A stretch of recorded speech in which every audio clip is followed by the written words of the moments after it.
All right, I've decided to provide additional explanations for area, well, not area, for volume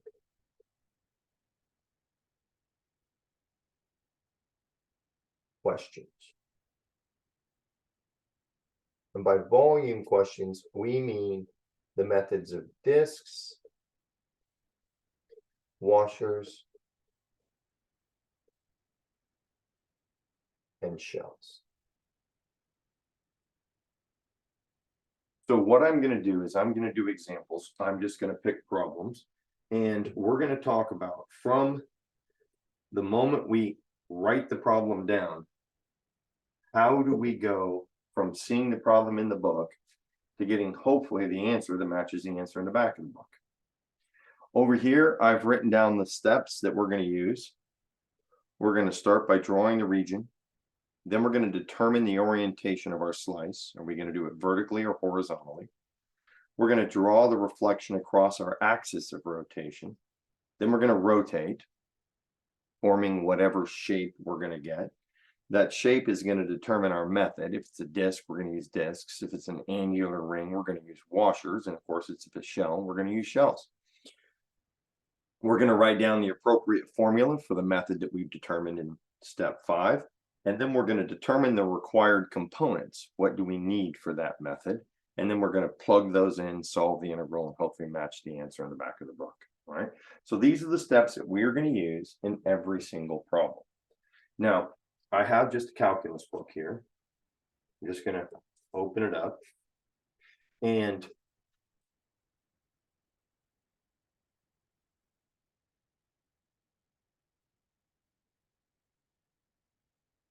so we're just going to start with a problem from the book.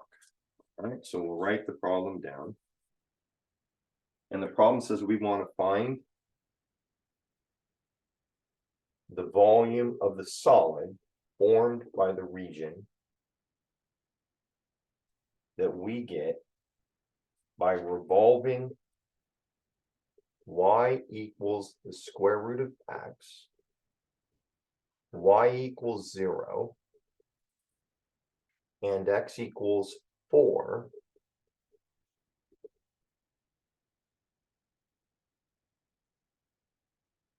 about, and in this case, they want us to go about the y-axis.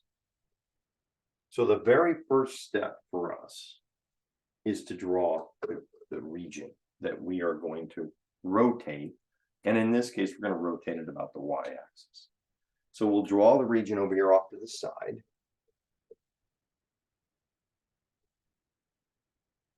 Now we have the graph y equals the square root of x. That goes up like this.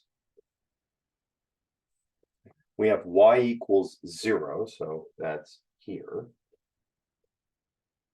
And we finally have x equals 4. That's going to be here. So this is x equals 4. This is y equals the square root of x. And of course, this is the x-axis, which is y equals 0. Now, they've requested that we rotate this about the y-axis, okay, the y-axis. Now, we've completed step 1. We've drawn the region. We don't know what we're going to use, shells. We don't know if we're going to use washers. We don't know if we're going to use discs. We've drawn the region. All right, we've made sure we got that graph correct. Now, we're going to determine the orientation of our slice. And the way we're going to do that is we know we're rotating here. Okay. Now, we've talked in class that when we want to rotate, there's a couple of things that we want to avoid. One is we do not want multiple integrals in our problem. If those can be avoided, we want to avoid them. So when we're drawing our representative slice, our representative rectangle, we want to try to stay consistent in going from one function to a second function and not having to change any place in the process and suddenly say, well, I'm going from function A to function B over here, but over here I'm going from function A to function C. That's going to result in us using multiple integrals. So that's the very first thing we're going to try to avoid. The second thing we're going to try to avoid, right? So we want to avoid, we'll write that in red, we want to avoid, if possible, multiple integrals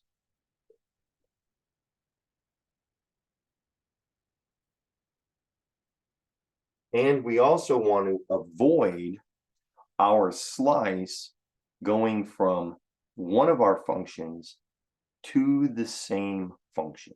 We don't want that to happen. If we were to have a parabola, for example, like this, we don't want our slice to go from one side of the parabola to the other. We want to avoid that at all costs. If we had such a parabola as that, this is bad. We would want our slice to go from here to here, because if it went from the top function down to the parabola, we would never have to go from the function to itself. And therefore, that would allow us to set up a much simpler integral. So this is what we're going to consider to be good. So we want to avoid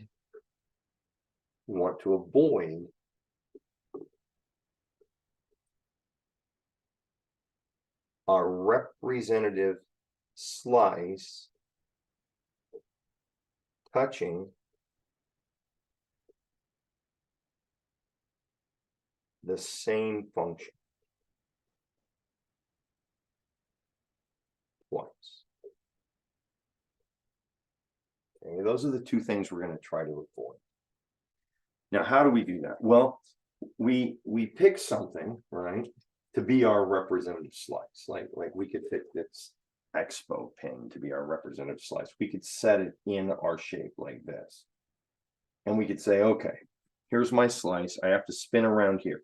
If my slice is oriented this direction, parallel to the x-axis, perpendicular to the y-axis, whichever way you want to identify that, and I rotate it around the y-axis as I've been asked to, it's going to start here, it's going to spin, and it's going to end up over here. Now, if we visualize what that's going to form, that's going to form a disc or a washer. This is going to spin over here. There's going to be a hole here in the middle, so we're going to get a washer. So we want to do this just quickly before we start drawing too many things, just to give ourselves an idea of where we're going to go. If we were to spin it this way, right, if we were to set it this direction and we spin it around, that's going to get us a cylinder. And we'll see that as we draw, right, as we draw it. So the next thing we're going to do is we're going to draw our reflection, right, our reflection. So our reflection is going to be across the y-axis. We're going to be 4 units over here. And we're going to have a line, right? We're going to have y equals -4. We don't label this. This is just merely this reflected across. And so we're going to have this, right? This is our reflection. It's going to look like this. Now, we do all our work on this side. This is merely here to help us draw what shape we're going to work with. Now, again, we have a choice, right? We have a choice. If we choose to draw our slice from this function to this function, right? Something like this. See if I have a brown pen that writes a little better than that one.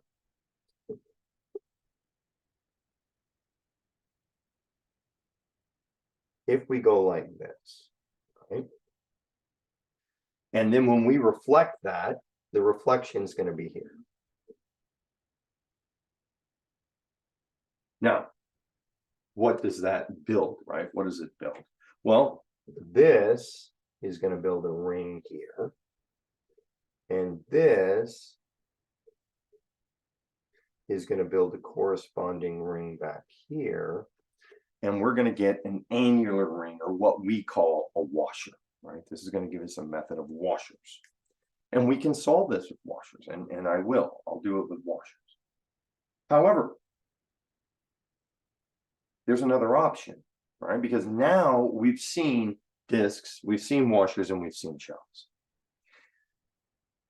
Real quick, if I'm not going to erase this, but you know, we can draw another version of it right down here.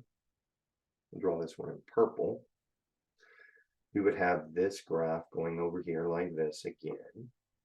We would have the corresponding reflection going over here like this again. And if instead of drawing that brown slice horizontally, if this time we decided to draw it vertically, such as this, we haven't broken any of our rules. We're going from the top function to the bottom function. This time we're going from y equals the square root of x, our top function, to y equals 0, our bottom function. In this one, we're going from y equals the square root of x to x equals 4. We're not going from function A to function B and then function A to function C, or something like that, which would result in multiple integrals. In addition, this slice does not touch the same function twice. Over here, it's touching the square root. Over here, it's touching the vertical line. Here, we're touching the square root and the horizontal line. So we're not doing any of the bad things we've written in red. Now, if we were to spin this orientation, right, if we were to spin this piece would spin over here. And we would end up with something that looks like this. This is a shell. Right? This would be our method of shells. So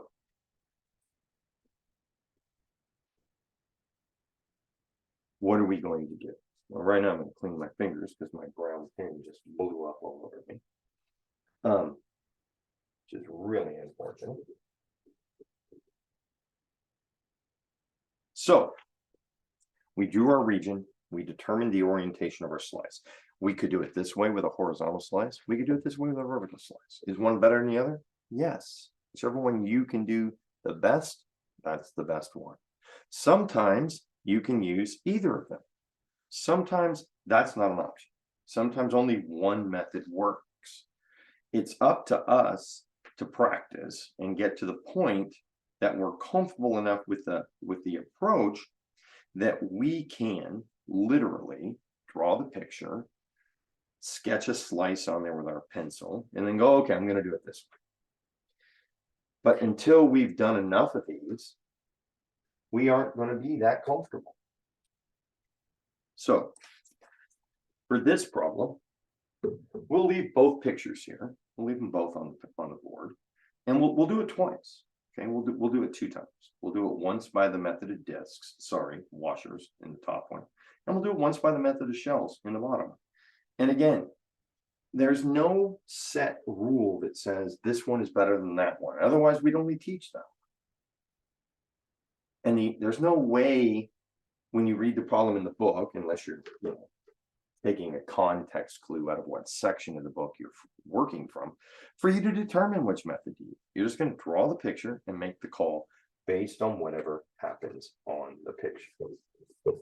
So let's go ahead and proceed with the top one where we're going to use washers. Okay, so we've drawn the region, we've determined the orientation, we drew the reflection across the axis, we rotated, we've determined our method, washers.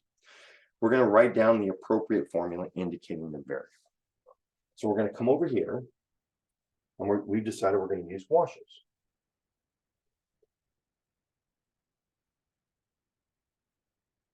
Now, we know that if we're going to use washers, we're going to integrate.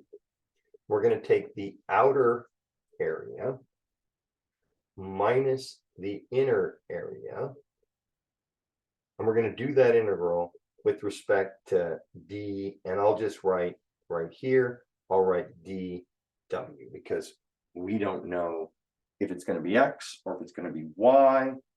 That's the next topic, right? But if we're doing washers, we're going to find the area of the big ring, and we're going to subtract the area of the little ring. That gives us the area of what's inside.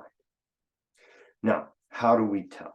Well, this determined the orientation of the slice. At that step, we knew what the variable of integration was going to be, because we can take a look at this and we can say, okay, here's my slice, and my slice is pointing at the y-axis. Okay, it's pointing at the y-axis. Or you can ask yourself, which axis is my slice perpendicular to? This slice is perpendicular to the y-axis. So we're going to be working here in terms of y. In terms of y. That's how we tell. Down here, when we do this problem just in a second with respect to this orientation, shells, we're perpendicular to the x-axis. This problem is going to be solved in x. Hopefully we get the same number for our solution. So before we do this, we have to determine the required components. Now, what do I mean by that? Well, this is a disk, and there's another disk here. We have a large disk, a small disk, outer disk, inner disk. The area of a disk is pi r squared. Right? That's the area of the disk. So we have to find the area of our outer, and I'm going to write a y here to remind me that my required variable with respect to my integral is going to be y.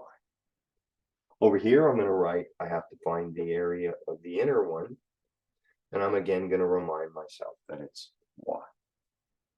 Now, they're circles, they're disks. The area of a disk we said was pi r squared. So I'm going to write that here. I'm going to remind myself that I have to take pi times the radius squared. That's the formula for the area of a circle. Now, I look at my circle, and I have to find my radius. Now, remember, we're only working with the outer circle here. And perhaps, perhaps it'd be better if we change the color of the inner circle to something different. And then I can say, okay, we're working with the green circle now, the outer circle. How are we going to find the radius of the outer circle? Well, the outer circle is this green circle, and its radius, right, the axis of rotation is the y-axis. Its radius is this measurement right here. Now, in this problem, as we draw different horizontal slices, the outer radius doesn't change, right? If we were to say draw our representative slice instead of the brown one that we drew down there, if we were to draw that representative slice here and its corresponding piece here, and then we were to draw our disk would go around here and back to here. Our outer disk would look like this. The radius would still go from this point to this point. It would still be this distance. Because this line is vertical, that radius, the outer radius, never changes. The outer radius is going to be 4, right? So we can put a little O here, and we can say this is going to be pi. We've determined the outer radius is 4, so pi r squared is pi times 4 squared, or that formula is going to be 16 pi. Now, the story is different, right? The story is different when we look at the inner radius. If we take a look at the inner radius down here, the inner radius is pretty small, but if we look at the inner radius up here, the inner radius up here is relatively big. It changes because the inner radius moves along our curve, doesn't it? For every representative slice, we're going to have a different inner radius. It's a variable. It's changing. Now, how do we find that radius? Well, what we do is we label this point here xy. Okay, just xy, just general xy. And we ask ourselves, how far is this, right? Because after all, that's my inner radius. Well, on the Cartesian plane, horizontal distances from the y-axis are measured as x. So this is a circle. It's going to be pi r squared. I'm going to write that to remind myself that it's a circle. Then I'm going to say, well, that's pi, and that distance right there is x. Pi x squared. However, I can't integrate pi x squared. My integral is in terms of y. We've determined that earlier in our solution methodology. So I have to rewrite x squared. I've got to put a y in there. I've reminded myself of that here and here. So I've got to come over to my original problem and I've got to ask myself, I wonder what x squared equals, right? What does x squared equal? So x squared, in this case, I take this equation right here, y equals square root of x. If I square both sides, I get y squared equals x. Not enough. Square again, I'll get y to the fourth equals x squared. And now I can replace my x squared with y to the fourth. I've matched my required variable. So I have satisfied step 7. I've determined the required components because the formula says I need the outer area minus the inner area. So now I'm ready to find the volume. That's what step 8 says, solve the integral. So the volume is going to be the integral. The outer area is given to me right here. That's 16 pi minus the whole, the inner area, and that's pi times y to the fourth, and we're going to integrate with respect to dy. Now we need our bounds of integration, right? Now we're integrating with respect to y. Remember, this is a problem with respect to y. So we look at our figure and we ask ourselves, where does y begin and where does y end? Now be careful. Remember, this is just a reflection used to draw our picture. This has nothing to do with our bounds. Our bounds have only to do with this portion of the picture over here. So our smallest y value is right here at the origin. That's the point 0, 0. So our smallest y value is 0. Our largest y value comes from this point right here. Well, this is x is 4, y is 2. So our largest y value is 2. So we're going to integrate from 0 to 2. Now we can factor out the pi if you want. So we have pi, we have the integral from 0 to 2, and we have 16 minus y to the fourth dy. If we go ahead and integrate that, that's going to be pi. This is going to be 16y minus y to the fifth over 5, right? Y to the fifth over 5. And we're going to evaluate that between 0 and 2. If we put 2 in here, we get, don't forget the pi, we get 32, don't we? We get 32. Now, 2 to the fifth, right? 2 to the fifth is 32. We're putting a 2 in here. So we get minus 32 fifths. Now, if we think about that, right? If we think about that, we can factor a 32 out of there.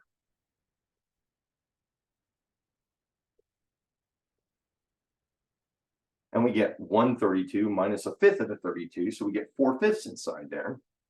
So this is going to equal 32 pi times 4/5. And of course, 32 times 4 is 128. So we get 128 pi all over 5. So that's how we would solve the problem with the method of washers, right? Method of washers. But what would be different if we wanted to use the method of shells? Right? Method of shells. Well, we'll do shells right here underneath it.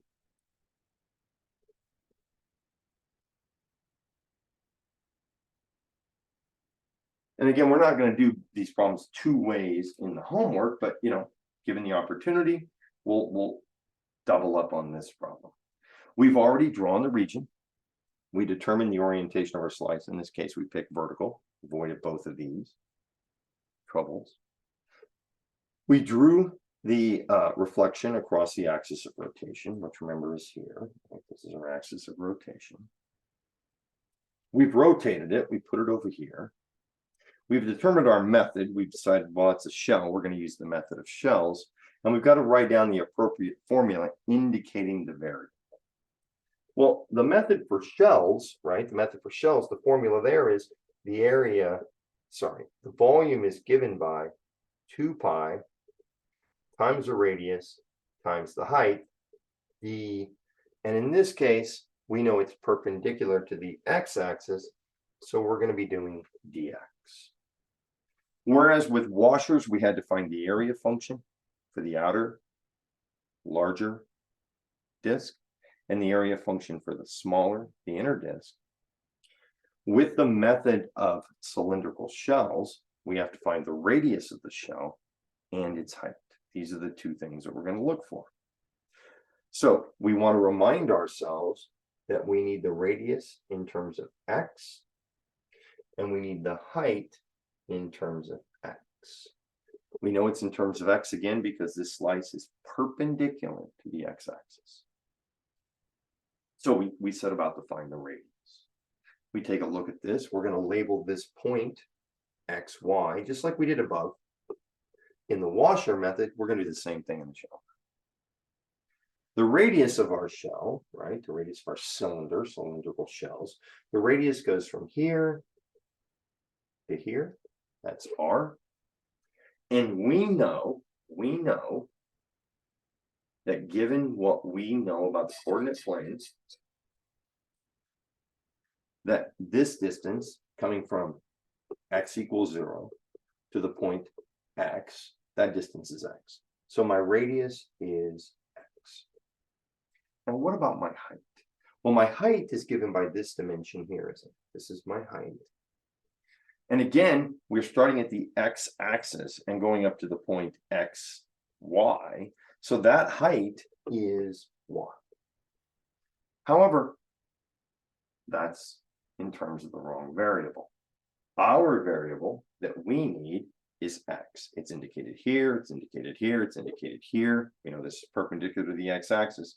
So we need it in terms of x. Well, unfortunately, that's a y, but fortunately for us, we know that y equals the square root of x, or x to the 1/2. Now we're able to plug everybody in and find our volume. We have found the required components for our formula. We have the radius, we have the height, both in terms of x. And so now we know our volume equals the integral. And the 2 pi is part of the formula, so it's a constant. We can put it out in front if we want. So we could say the volume is equal to 2 pi times the integral. We know our radius is x, we'll put that here. We know our height is x to the 1/2, we'll put that there. And then we have dx, because again, we're integrating with respect to x because our slice is perpendicular to the x-axis. We need our bounds. We've drawn them up here, right? We know this goes from x is 0 to x is 4, so it's the same down below. So this is from 0 to 4. And now we have 2 pi, the integral from 0 to 4, x to the 3/2, right? When we multiply that together, dx. Now we know when we integrate, that's going to be 2 pi. X to the 3/2 becomes x to the 5/2. So that's going to give us a factor of 2/5 out in front, right? Because we divide by 5/2, multiply by 2/5. And here we have x to the 5/2. And we're evaluating that between 0 and 4. So when we put a 4 into x to the 5/2, right, we remember from algebra, if you have 4 to the 5/2, that means one of two things. It means you're going to take 4 and raise it to the 5th power, and then you're going to take it to the 1/2 power. That's a choice. You can do it in that order. I wouldn't choose that. I don't know what 4 to the 5th is. Or if you don't like that choice, you could do it in the other order. You could take 4 to the 1/2 power and then raise that to the 5th power. I'm going to choose that order because 4 to the 1/2, of course, is 2. 2 to the 5th, I can do that in my head. That's 32. So here we have, and when we plug in 0, we get 0. So we have 2 pi. We have 2/5. When we plug in 4, we just decided we got 32. Minus when we plug in 0, we get 0. And when we work this out, we have 2 times 2 times 32. That's 4 times 32. That's exactly what we did up here. So we get 128 pi, and we have a 5 on the bottom. So this is a standard problem involving, in this case, washers, or if you want to do it that way, shells. This is how we approach the problems. We use those steps and we follow through, right? This is one example. I'm going to do a couple more. Let's go ahead and erase this.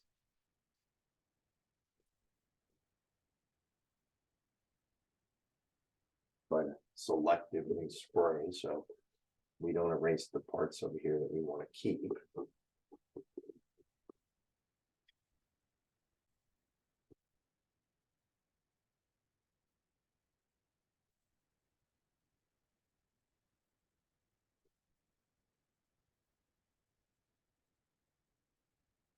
All right. So let's take a look at another. Okay.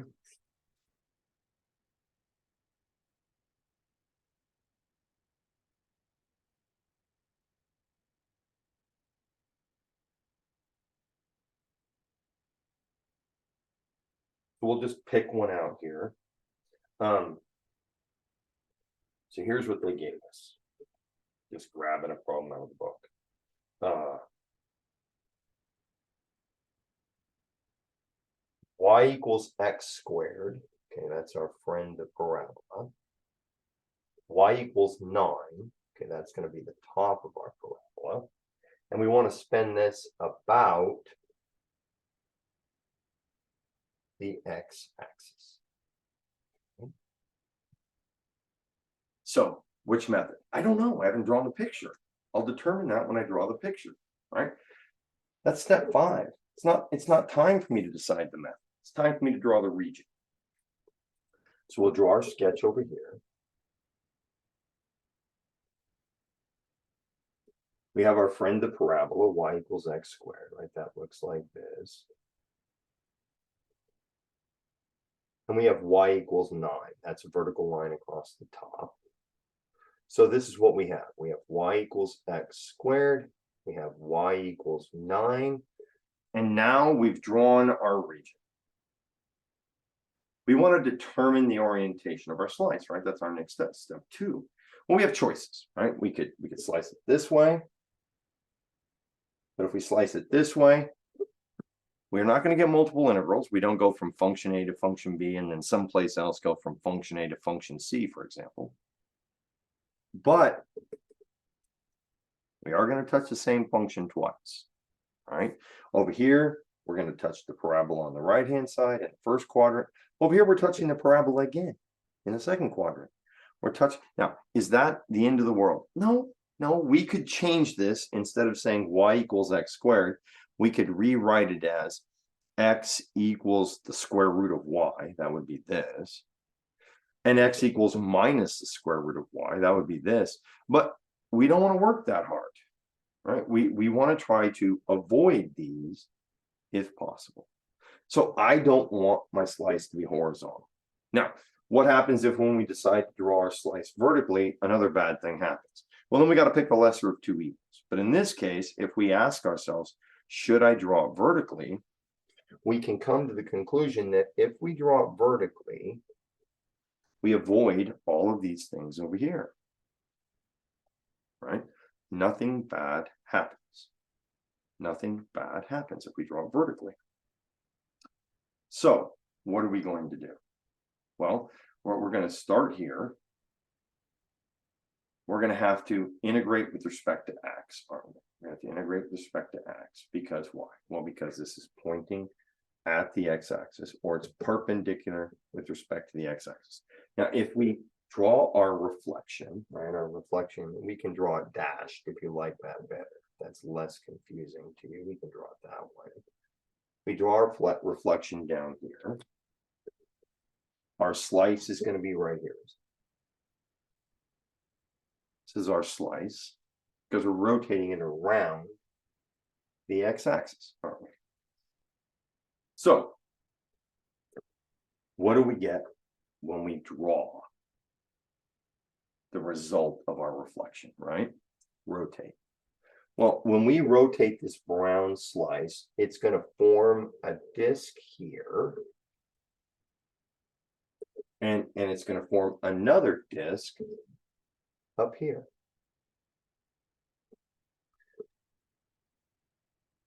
And we're going to be looking at washers. This is going to be a washer problem. Now, we know the formula for washers. It's the integral. We need the area of the outer. It's going to be in terms of x this time because this is pointing at the x-axis. minus the area of the inner, that's going to be in terms of x. And we're going to go dx right here. Okay.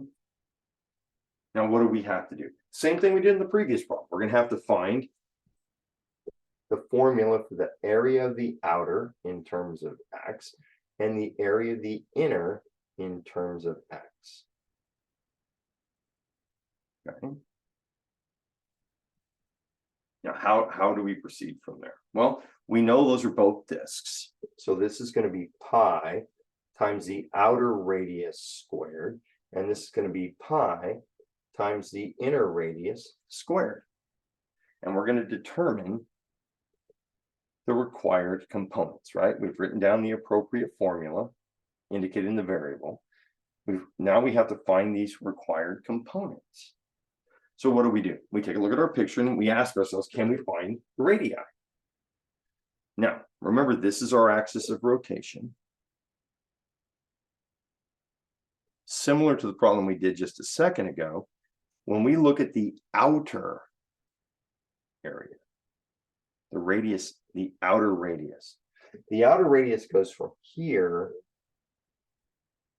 down to here.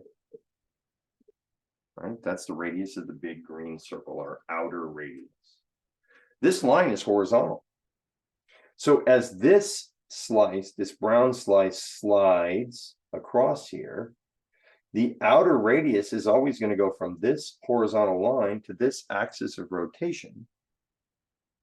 It's always going to equal 9, right? Because that's the distance from here to here. So our outer radius is going to be 9. So we're going to once again have pi times 9 squared. Now, it's not always going to be a constant. It's just, I just arbitrarily picked these problems. And in this case, both problems turned out with one of the two being a constant. What about the other one? Well, the other one is the inside, right? That does change, because if our inside disk is here or here, the inner radius is changing. It's different. It's a variable. So we're going to have to identify this point. We're going to call that xy, like we always do. And we're going to ask ourselves, how big is that, the inner radius? Now, that's the height, right? That's the height from the x-axis to this point. And we learned that that's called y. So this is going to be pi times y squared. But we don't want it in terms of y. We want it in terms of x. We want it in terms of x. So we have to know who is y on that curve, right? And it tells us right here, where we put back in the formula that we erased with our big fat hand. It tells us that on this curve, y is actually x squared. So this turns out to be pi times x squared squared, and we get pi x to the 4th. And so this problem turns out very similar to the problem we just worked on the last time. And when we plug it in over here to our formula, we would have the volume is equal to the integral. And now we need our outer area, which is going to be 81 pi. Let's just put the pi out here because it's in both of these. Minus the inner area, which is x to the 4th dx. Okay. Now, I have not written down the bounds because we're going to think a little bit about the bounds. We're going to have a conversation about the bounds. Our bounds are in terms of x. We know the coordinates to this point. This is x squared equals y equals 9. So that's the point 3, 9. By symmetry, then, this point here is negative 3, 9, isn't it? So if we wanted to, we could say to ourselves, all right, I'm going to integrate from negative 3 to 3. That's 100% correct. There's nothing wrong with that. There's a better option. This side of the shape and this side of the shape have exactly the same volume. right? The symmetry of this parabola guarantees us that the volume over here and the volume over here are going to be identical. Which means if we wanted to, we could just consider half of this and multiply by 2. We could, if we wanted to, and I do want to because of the following reason, I could just take a 2, 81 minus x to the 4th dx, like that, and only do half of this. Now, what's the joy of that? The joy of that is that point is 0, 0. So we would be going from x equals 0 to x equals 3. We don't have to plug in the -3 this way. Greatly reduces our arithmetic work. When we integrate this, right, we would have 2 pi.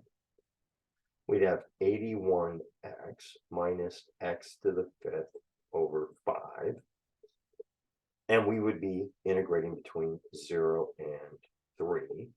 So we would have 2 pi. We'd have 81 times 3, right? Minus 3 to the 5th over 5.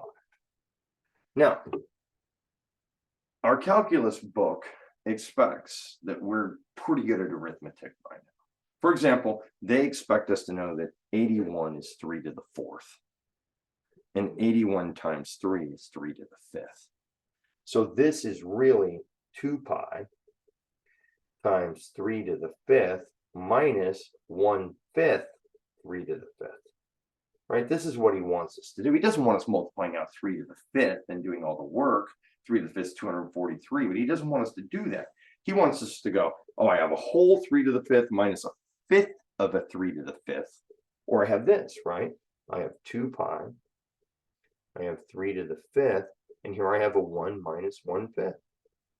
So we get 2 pi. We get 243, right? That is 3 to the 5th. And then here we get a 4/5.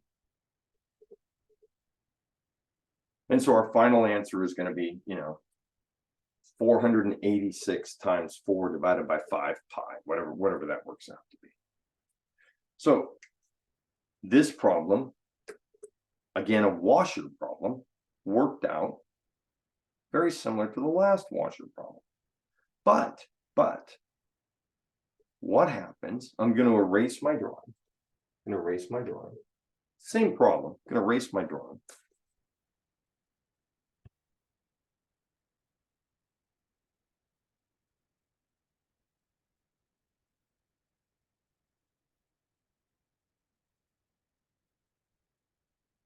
I'm going to redraw it real quickly.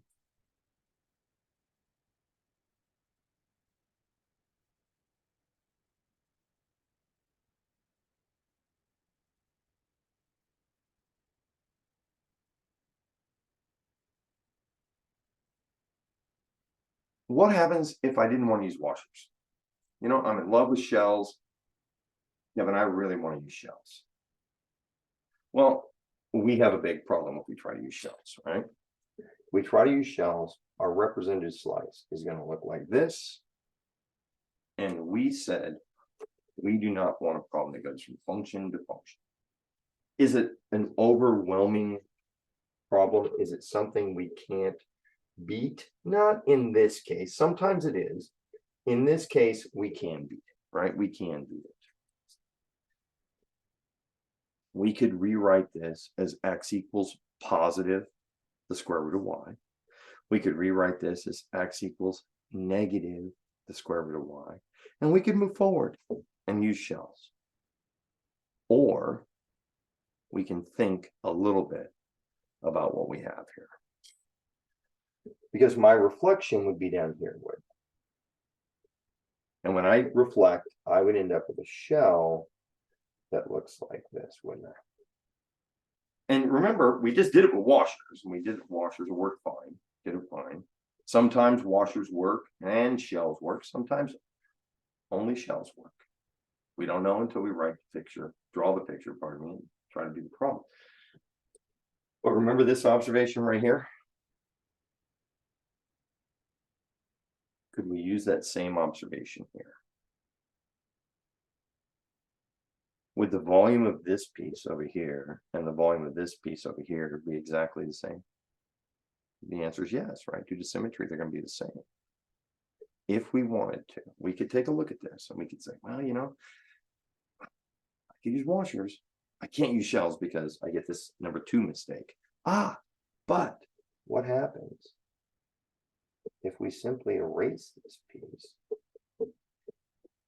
and trust in the symmetry situation? Now, right here, we have the line x equals 0 as our other side. Now we're going to have to remember to multiply by 2, right? We're going to keep that in mind, but now we could use shells. So let's take a look and see what this would look like with shells, right? What does this look like if we solve it with shells? Well, our formula for shells is the integral 2 pi radius times height times d. This is perpendicular to the y-axis, so this would be dy. All right, so we drew the region. We didn't like what we saw, so we fell back onto symmetry. We determined the orientation of our slice. We went, oh, that causes step 2 problem. We're going to get around that. We're just going to use symmetry. We need to find the radius. And we need to find the radius in terms of who? We need to find the radius in terms of y, and we need to find the height in terms of y. So that's what we need, so we can move forward. So we've written down the appropriate formula indicating the variables needed. We're going to determine the required components. Now, the radius is right here, isn't it? This is the radius. This is our radius. We need to find that. We're going to find it the same way we found so many other things. We're going to label this point xy. And we're going to ask ourselves, what is the distance from here to there? Well, this is the point, if you want to see it, this point is x0, isn't it? So the distance from y down to 0 is literally y. So our radius is y, and that's good. It's in the variable that we're hoping to find. We want to integrate in terms of y. Now we're going to find the height. And as I told you in class, if one of them shows up in terms of y, the other one's not going to. And if this one turns up in terms of x, they're always going to be odds. And we're going to fix it. So we got to find the height. Now the height of our integral is right here, isn't it? And we know what that is. We know that distance. That distance goes from the y-axis to the point xy. So that distance, our height, is x. So this is just going to be x. Wrong variable. That's okay. We know who x is equal to. Oh, it doesn't explicitly say it right there, but we know x is equal to the square root of y by doing some simple arithmetic. And so now this turns out to be the square root of y. Well, that's wonderful. All right, that's great. They're both in terms of y. Now we can come over here and we can say, okay, our volume is going to be, well, we'll put the 2 pi out in front, won't we? Because we're doing it. And it's not going to be 2 pi, is it? It's going to be 4 pi. It's going to be 4 pi because remember, we've got to do the other half over here, right? We cut off half of it so we could use shells. We got to make up for that by multiplying by 2. Now we have the integral. We have our radius, which is y. We have our height, which is y to the 1/2. And then we have dy. And where does y go from? Well, y goes from here, which is 0, up to here, which is 9. And so we have 4 pi. This is y to the 3/2. So we saw what was going to happen there. That's going to be 2/5 because it's going to be y to the 5/2. And we're going to go between 0 and 9. And what do we get more all done? I don't know. We get 4 pi. We get 2/5, which is kind of comforting because down here we have 5 at the bottom. Or up here, pardon me. Now we get 9 to the 5 halves. The same thing we did before, right? Our choices are 9 to the 5 halves equals 9 to the 5th, which, let's be honest, I don't know what that is, to the 1 half, or it equals 9 to the 1 half to the 5th, which I'm pretty good at. 9 to the 1 half is 3. 3 to the 5th is 81 times 3, or 243. And so here we would get 243. We plug in a 0, we get 0. And take a look. We have a 4, a 2, and a 243 on top. We have a 4, a 2, and a 243 on top. We have a pi on top. We have a pi on top. We have 5 on the bottom. We have a 5 on the bottom. Same answer. All right, same exact answer. All right, let's look at another one. We're not done. What are we going to do different? How is this problem going to be different than the last problem? Last two problems. Well, this time we're going to spin it around a line, right? This is where these questions often cause us a little bit of difficulty, or a little bit more difficulty, or they're not popular. Let's just be honest. When we have to spin it around the axis, those questions, you know, we do a few homework problems, we watch a couple of videos, we get a little tutoring, we talk to a friend. We get pretty good at those. The ones that continue to kind of cause us a little anxiety is, what do I get? How do I do it when we spin it around a line? And the answer is, if we follow these steps, it's going to work out okay. We just gotta let it happen, not overdo it, and just trust that the steps are going to get us through what we're trying to do. Okay, so let's take an example here. We're gonna do this problem. We have so here's our example. We have x equals y squared. Okay, we have x equals 1. We want to go about x equals 1. Okay, so we need a picture. Now first we have x equals y squared, right? X equals y squared. X equals y squared is a parabola that opens to the right. It's a parabola that goes like this. We have x equals 1, which is right here. But then we have our axis of rotation. Now this time, our axis of rotation is not the x-axis, and it's not the y-axis, it's x equals 1. So when we reflect our shape, we get this. This is what we get. Apparently we get a mess. So we get a thing that looks like a football. Now how are we going to solve this? Well, if we wanted to, we could go this direction and spin. That's going to make shells. But our representative slice is going to touch x equals y squared and x equals y squared. We don't want that to happen. We don't want to touch the same function twice. So our alternative is not to go vertically, but to go horizontally, like this. Now, if we do that, our reflection is over here. There's no hole this time, is there? In this case, we're not going to get a washer. We're just going to get a solid disc. That's great. We're going to get a disc. Now our formula, right? We drew the reflection, we rotated, we're going to determine our method. Our method is discs. We're still going through the steps.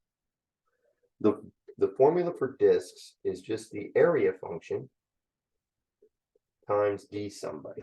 Well, this cross-sectional slice is perpendicular to the y-axis. So we need the area function dy. Okay. How are we going to find that? Well, we're going to come over here and we're going to try to find the area function. We don't need outer area and inner area this time because we don't have outer area and inner area. We just have area, don't we? Because we don't have washers.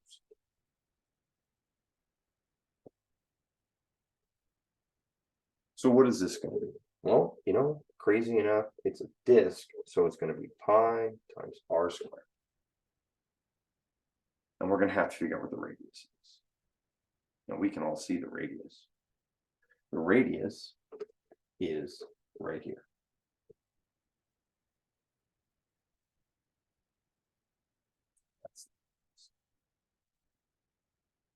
That is not x, nor is that y. Now, some of us can look at that and we can say it's this minus that, or this plus this, and that's great. If you can do that, that's fine. That's great. I can't do that, right? The way I solve this problem, which I've done for you on the other videos, is I use what I call the 3-bracket method, don't I? That's what I call it, the 3-bracket method. First of all, your first bracket goes from the axis of rotation to the end of your slice. Okay. Axis of rotation to the end of your slice. That's bracket 1.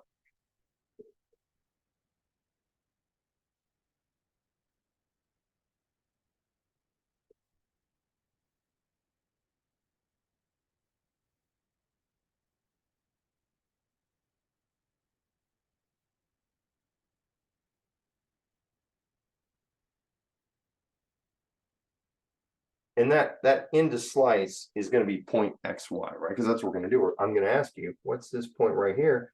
And we're all going to determine that that's the point xy. So that's one bracket.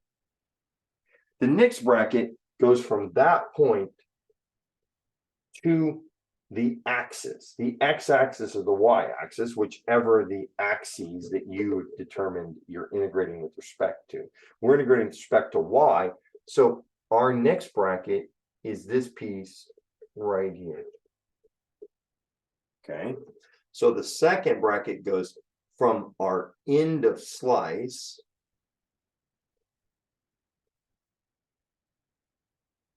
to either the x or the y-axis, depending on which is perpendicular. Okay, that's our second bracket. Now for you and for me, we ask how big is it from here to here? We know that distance is x, right? That distance is x. That's what they taught us in the Cartesian world. They say if you start at the y-axis and you move to the point xy, you've moved to x units. Now your third bracket goes from that axis to your axis of rotation.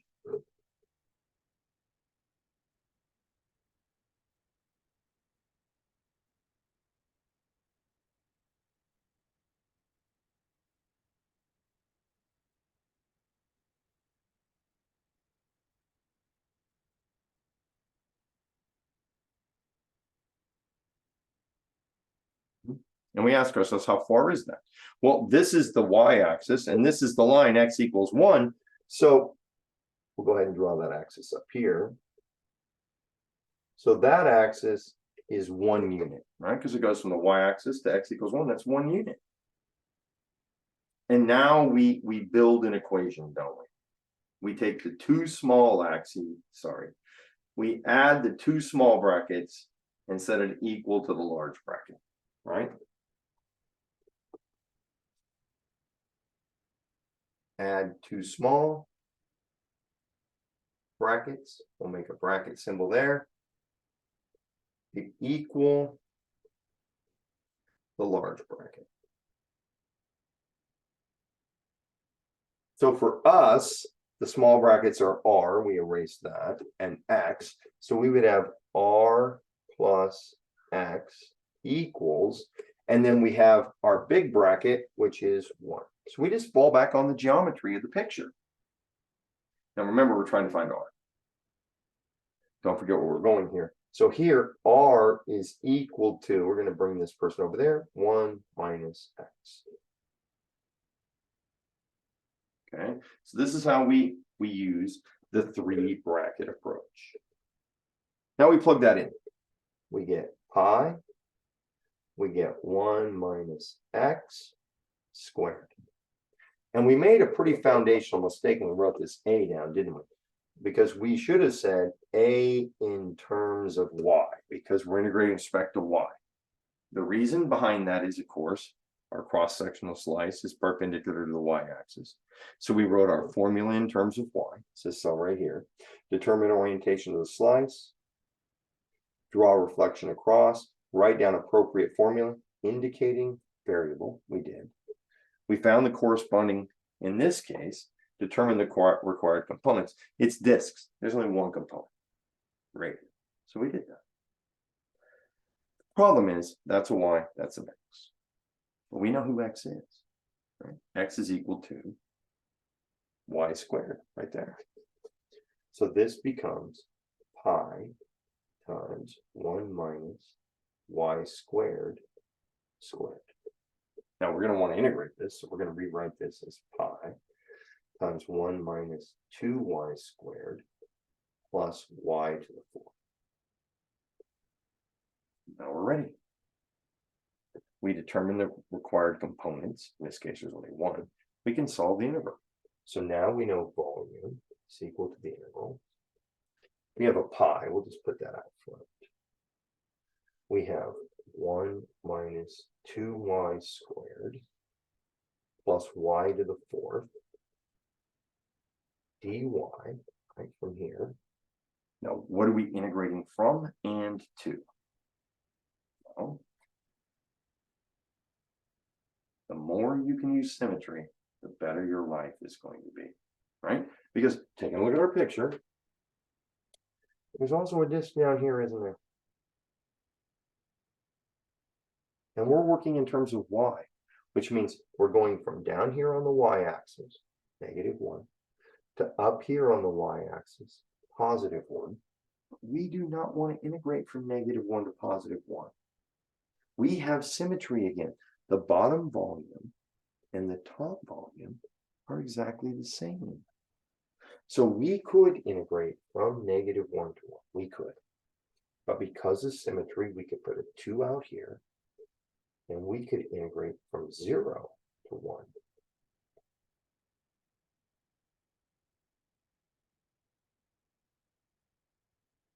That's going to be a lot easier for us. We get to plug in a 0 instead of having to trace, track, keep up with all those negative signs. So what do we get here? We get 2 pi. This is going to be y minus 2y cubed over 3, right? Plus y to the 5th over 5, and we're integrating, evaluating between 0 and 1.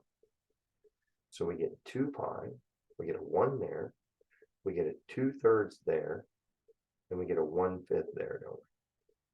And then we plug in 0, we get 0. Now that's going to be 2 pi. All these have a common denominator of 15. 1 goes into 15, 15 times. 15 times 1 gives me a 15. 3 goes into 15. 5 times 2 is 10. 5 goes into 15. 3 times 1 is 3. We end up with 8, right? 15s. 15 plus 3 is 18. Take away 10. 8 15s times 2. So we get 16 pi over 15. And we got to use our 3 bracket method, didn't we? So now I'm gonna do one more example for you. One more problem. We're going to use the 3 bracket method again. And this time we're going to use it on shells. Nothing over here changes. Have you noticed that? We've done 5 problems. Okay, we did a problem number 1, we did it 2 ways. That's 2. We did problem number 2, we did it 2 ways. That's 4. We just did this problem. That's the 5th problem. We haven't changed a single thing over here. This is what allows us to do all the problems in 6.2 and 6.3. Discs, washers, shells, all of this. This will get us done. We just got to follow these steps. We're going to find our way to the answer. We're not going to find our way to the answer by doing 2 homework problems or 4 homework problems. We're going to find our way to the answer by doing 25, 30, 35 homework problems, right?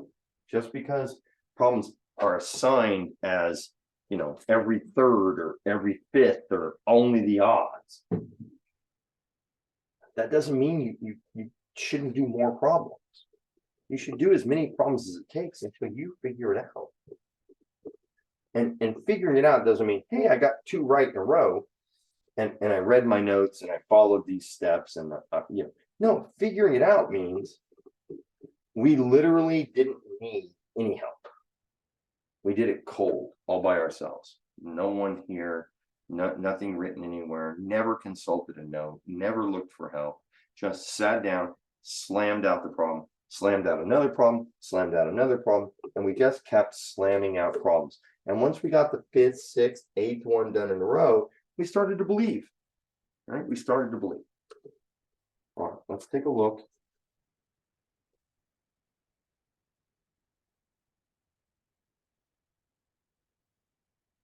Take a look about, you know, what does it look like if we're going to spin something with shells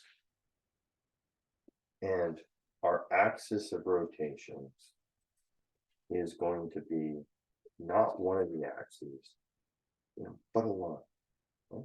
A line. So here's a problem in the book that I'm consulting here. Y equals the square root of x minus 1 inside. We know what that does. It shifts it to the right 1. Right? X equals 0. Y equals 0. Okay, well, those are the axes. Y equals 3. And we're going to go about y is 3. Right? So what are we going to do? We're going to draw a picture. Right? We're going to draw a picture. We're going to draw it carefully. We're going to draw it big because this is going to be a mess.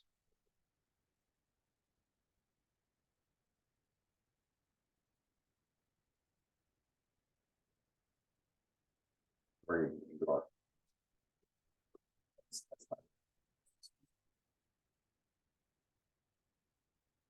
Because we're going to go about y is 3, which is way up there. So we got to leave some room up there to put that in.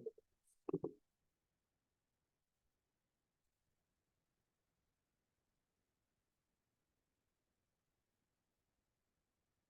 here we go. One more time.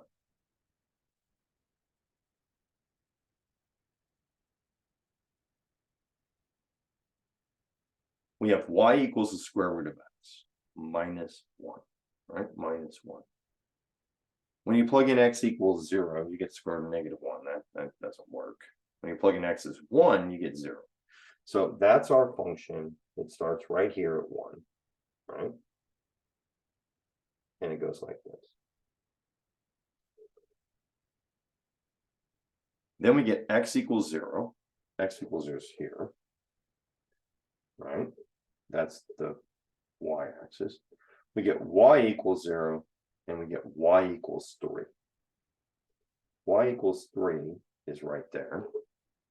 So this, right?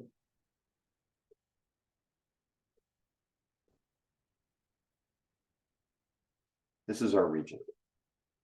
This is y equals the square root of x minus 1. This down here, of course, is y equals 0. Over here, we have x equals 0.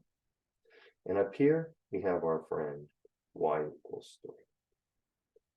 Now, our axis of rotation this time is this line right here. Y equals 3. So we're going to have this same thing drawn right here.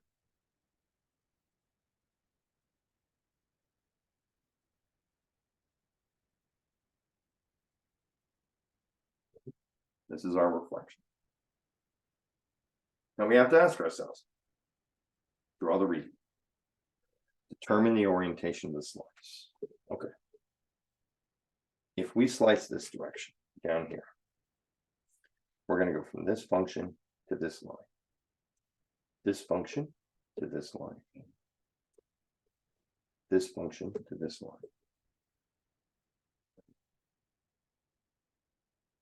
We didn't have problem number one. We didn't have problem number two. But what happens if we go this way, right? If I draw my slices this direction. This slice goes from y is 3 to my square root function. This slice goes from y is 3 to my square root function.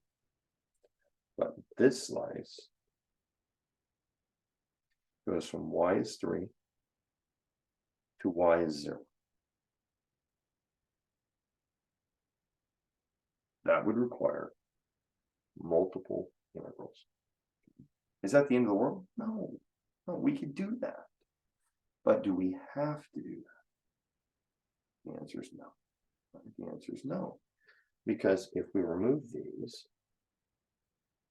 and instead we went back to this orientation, our reflection would be up here. We would be going from the square root function to the vertical line everywhere. And that would generate a shell that looks like this. What we get a shell. We could do it with disks. We would need 2 integrals, but we could do it with disks. Or we could do it with 1 integral with shells.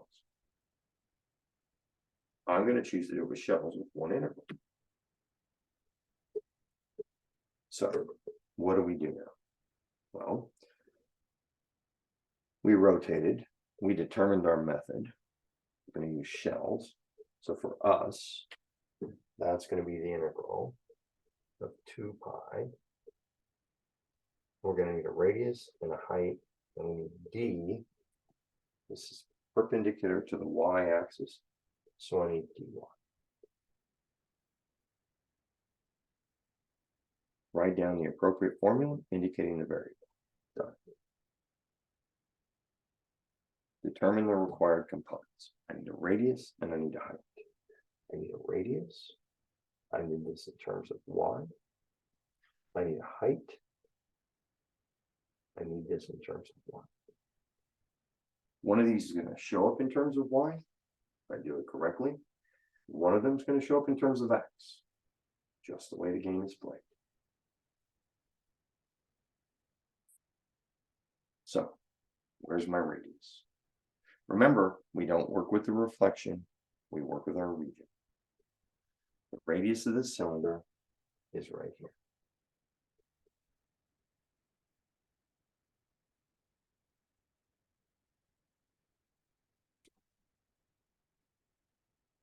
Now, I'm going to need my 3 brackets because I'm spinning around a line, not around an axis. Axis of rotation to the end of the slice. Okay. Well, here's my slice. Here's the end of the slice. I went from the axis of rotation, y equals 3, to the end of my slice. And of course, we know that point is our friend xy. End of the slice to either the x or the y-axis, depending on which is perpendicular. Well, we're perpendicular to the x-axis. So that's going to be x. My pen is blowing up, so I apologize for that.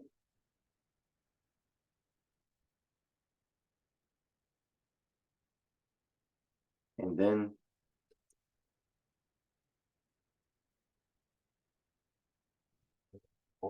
beautiful. Decided to make it. All right. So where do we go from here? Well, the last one says from the axis in step 2 to your axis of rotation. So from this axis to this axis, and we know that's 3 tall. Now we're trying to find our radius. So we know that our radius plus x equals 3. So in this case, our radius is 3 minus x. Now, both problems I happened to randomly pick out of the book have worked out to be 3 minus x for the radius when we use the bracket method. That is not true. Sometimes it's somebody plus somebody, sometimes it's x minus 3. Do not make random conclusions here. It just turned out that way for us. Okay. So our radius is 3 minus x, but we want it in terms of y. Now we have to figure out who x is. We're going to have to do some algebra, aren't we? Because we know y, there goes the pin again, is equal to the square root of x minus 1. We're going to have to square both sides. Y squared equals x minus 1. Or when we bring the 1 over here, y squared plus 1 equals x, doesn't it? So this radius is going to be 3 minus y squared plus 1, just plugging in x, or 2 minus y squared, right? Because this negative y squared, but there's also a negative 1 plus 3, 2. What's my height going to be? Well, my height is right here. This is my height. I don't need the 3 bracket method from this. It goes from this axis, x is 0, or the y-axis, over here, and we know that's equal to x. Right? Why did you guys let me do that? We just did this whole thing over here, and all of this is wrong. All of it. It's all wrong. It's all. My pin blew up. I got all excited because the pin blew up, and we just messed up. If I was, vain, I would go through and edit the video, but instead we'll just admit we messed up, and we'll just come back over here, and we'll do it in red and show we messed up. And we'll go right here. I didn't hear you guys yelling at the video. And we'll go, hey, Kevin, this is not x, this is y, because it goes from here up to here. That's y. Good call. Good call. That's correct. Which is great because now all of this ink being wasted when the pin blew up here. We don't need any of that. We don't need any of this. All because I can't tell x from y, right? We'll keep writing in red because that way we can see that it was wrong. So we got to find this. So we have r plus y equals 3, or r equals 3 minus y. Well, that's a whole lot nicer, isn't it? 3 minus y. This one's probably going to turn out to be x, isn't it? That's probably going to turn out to be x. We drew it right here, and we already labeled it x. That's the height of our cylinder. That's going to be x. Unfortunately, that's the incorrect variable. But we can solve this. Let's see what this turns out to be. Maybe this will be a surprise to us. We square both sides. We add 1. Oh, look at that. X is equal to y squared plus 1. So here we get y squared plus 1. Now we've found our, right? We found, look at these pins over here. So let's stop blowing up all of that mess that we made there. We found our corresponding, our components. Determine required components. Now let's see if we can figure out the volume. We're going to put the 2 pi out in front, as we always do. We need our radius, which is 3 minus y.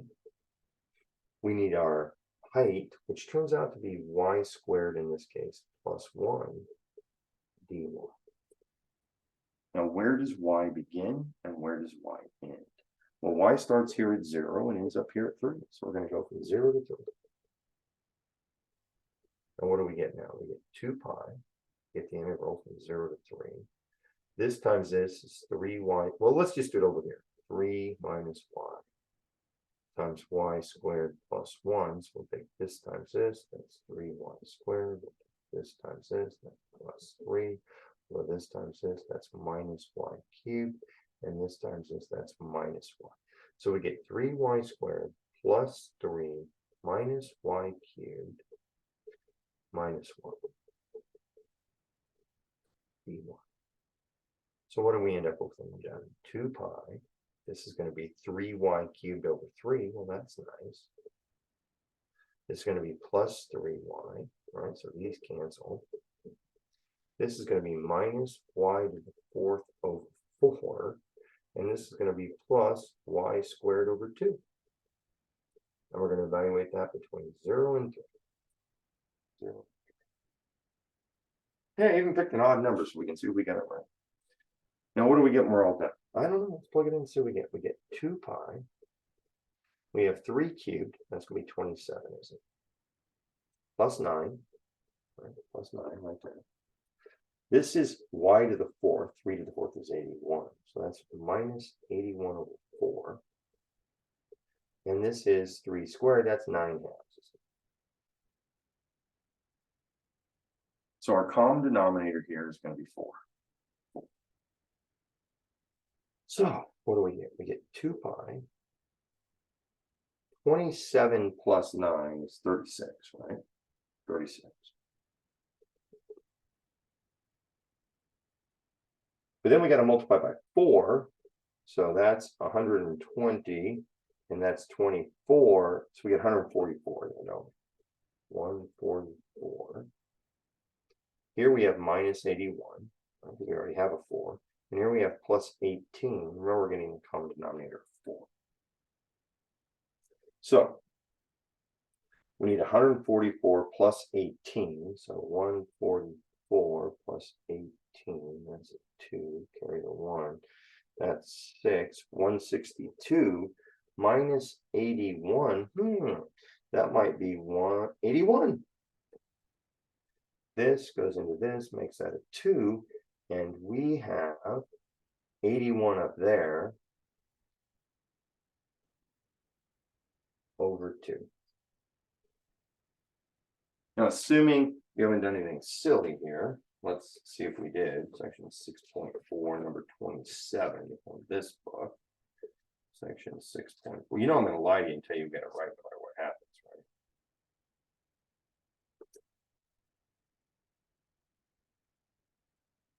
right? 6.4 number 27.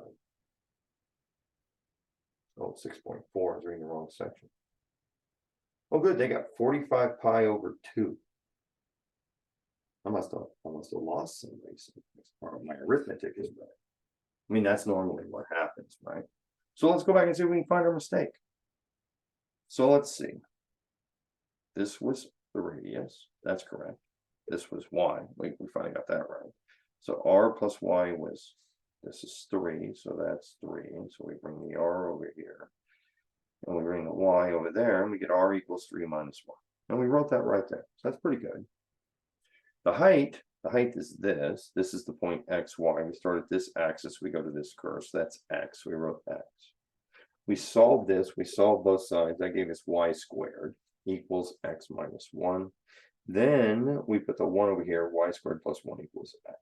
That's good. That's good. Then when we multiplied them together, we had 3 minus y. So 3 times y squared is 3y squared. 3 times 1 is 3. Negative y times y squared is negative y cubed. Negative y times 1 is negative y. So we got 3y squared plus 3 minus y cubed minus 1.